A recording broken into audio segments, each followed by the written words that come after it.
Es uno de los edificios más antiguos de Roma y el mejor conservado. Es un lugar sagrado, ya que en su fundación fue dedicado a todos los dioses, que es lo que significa la palabra panteón. Pan quiere decir todo y teos, Dios. Lleva siendo lugar sagrado desde hace más de 2000 años. Hoy en día está dedicado al culto católico. Miguel Ángel dijo de él que el panteón tiene diseño angélico y no humano. Tiene una sola entrada desde la Piazza della Rotonda. En la fachada principal tiene una inscripción que pone: Marco Agripa, hijo de Lucio, cónsul por tercera vez, lo hizo, de forma que atribuye su construcción a Marco Vipsanio Agripa, general y amigo del emperador Augusto. El tercer consulado de Agripa nos indica que es el año 27 a.C.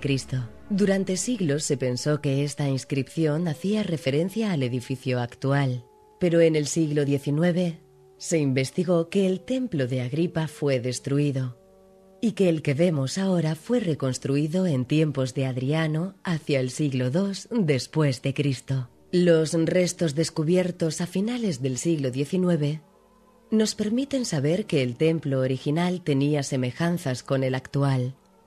El pórtico de entrada fue originalmente la fachada de un templo y la primitiva entrada estaba en el lado opuesto, hacia el sur, ya que en la rotonda actual había una plaza circular porticada. Por Dion Casio sabemos que la denominación de Panteón no era la oficial del edificio y que la intención de Agripa era la de crear un culto dinástico, probablemente dedicado a los protectores de la gens Julia, Marte, Venus y el divo Julio, es decir, Julio César divinizado. El edificio sufrió daños por un incendio en el año 80, de los que fue reparado por Domiciano, aunque sufrió una nueva destrucción en tiempos de Trajano, en el año 110. En tiempos de Adriano, el edificio fue enteramente reconstruido, pero su nombre no aparece en las inscripciones debido al rechazo de este emperador a que su nombre figurase en las obras llevadas a cabo bajo su mandato.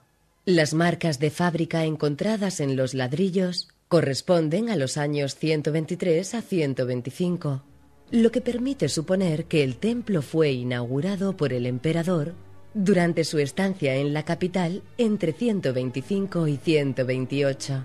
Aunque no se sabe con certeza quién fue el arquitecto, el proyecto se suele atribuir a Apolodoro de Damasco. El pórtico mide 14 metros de alto y está formado por 16 columnas con capiteles corintios. Los fustes son enormes, con un diámetro de casi 1,5 metros en la base.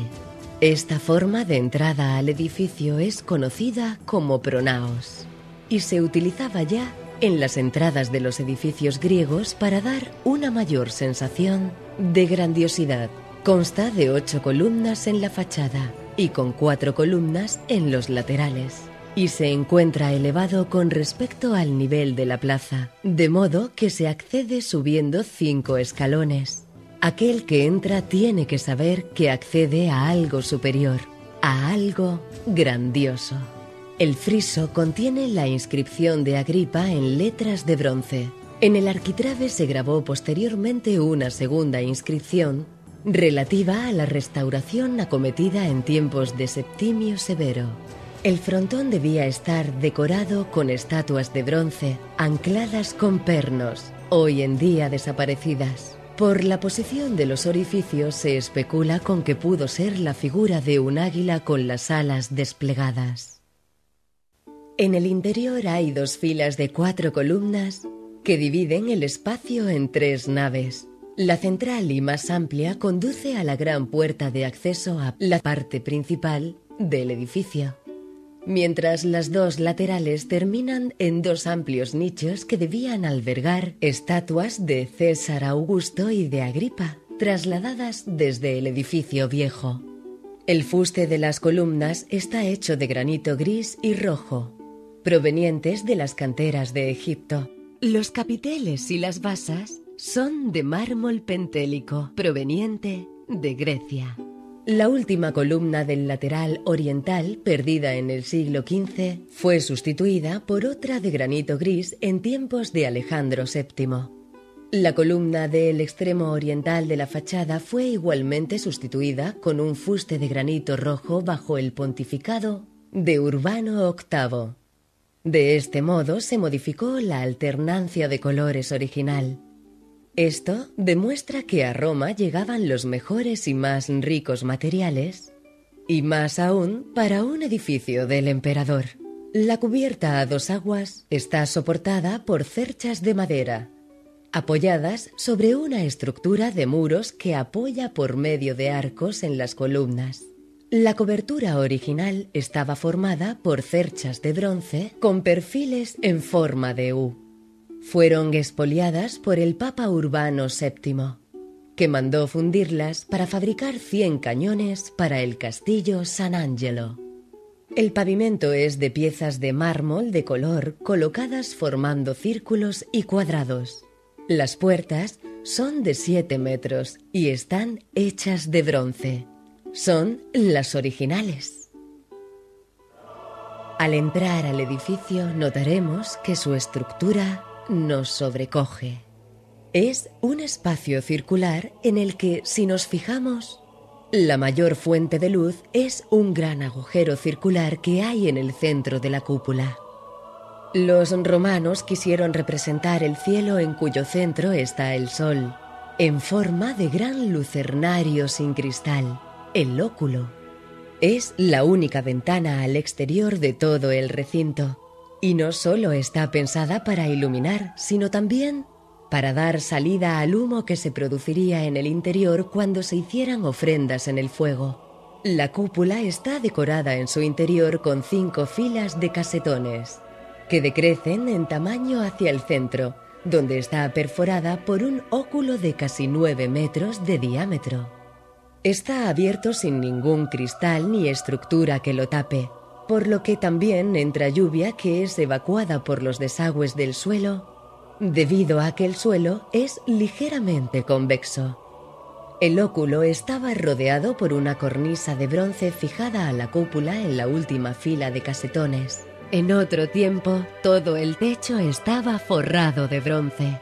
Cuando el Papa Urbano VIII restauró el tejado en el siglo XVII, retiró todo este material tan apreciado y lo utilizó en el altar de San Pedro y otras obras.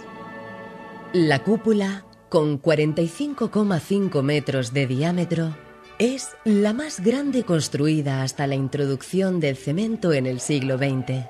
Mayor incluso que la cúpula de San Pedro del Vaticano. La altura de la cúpula es la misma que el diámetro, proporcionando una gran sensación de equilibrio y belleza. Como puede verse desde afuera, la actual es una falsa cúpula, una fina capa de ladrillos sobre la estructura menor de la verdadera cúpula interior. Esta consiste en hormigón sobre un armazón provisional, con material más fino y ligero en la base de su cúspide. No se utilizaron solo ladrillos, fueron añadiendo diferentes capas con hormigón cada vez más ligero, empezando con un material muy pesado como el travertino, después toba y por último una capa mezclada de piedra pómez, material sumamente ligero. En cuanto a la composición del hormigón romano, el cemento venía mezclado en pequeñas cantidades, drenando de este modo el agua sobrante para que cuando se secase, se produjera el menor número de huecos posible. Al ser colocado en pequeñas cantidades, se reduce la retracción del cemento y, por tanto, la posibilidad de grietas. El edificio tuvo otras construcciones adosadas en el siglo XVII. Se añadieron a los 2 lados del frontón 2 campanarios, obra de Gian Lorenzo Bernini, bautizados popularmente como orejas de asno y eliminados en 1893.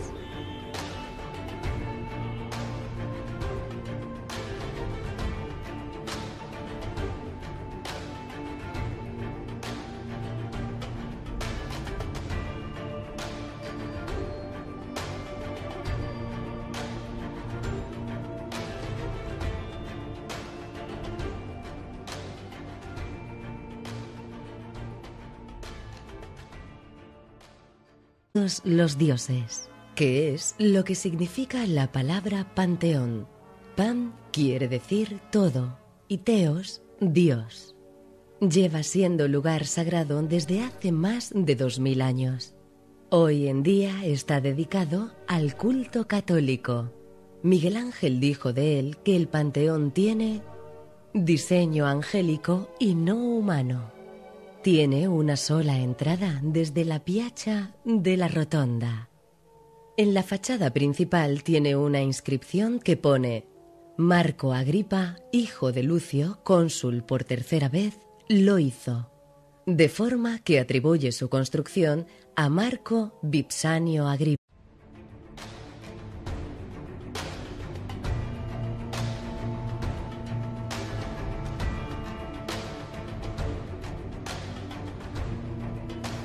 Es uno de los edificios más antiguos de Roma y el mejor conservado. Es un lugar sagrado, ya que en su fundación fue dedicado a Todopa, general y amigo del emperador Augusto.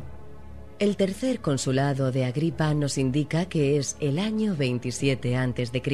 Durante siglos se pensó que esta inscripción hacía referencia al edificio actual, pero en el siglo XIX se investigó que el templo de Agripa fue destruido y que el que vemos ahora fue reconstruido en tiempos de Adriano hacia el siglo II después de Cristo. Los restos descubiertos a finales del siglo XIX nos permiten saber que el templo original tenía semejanzas con el actual.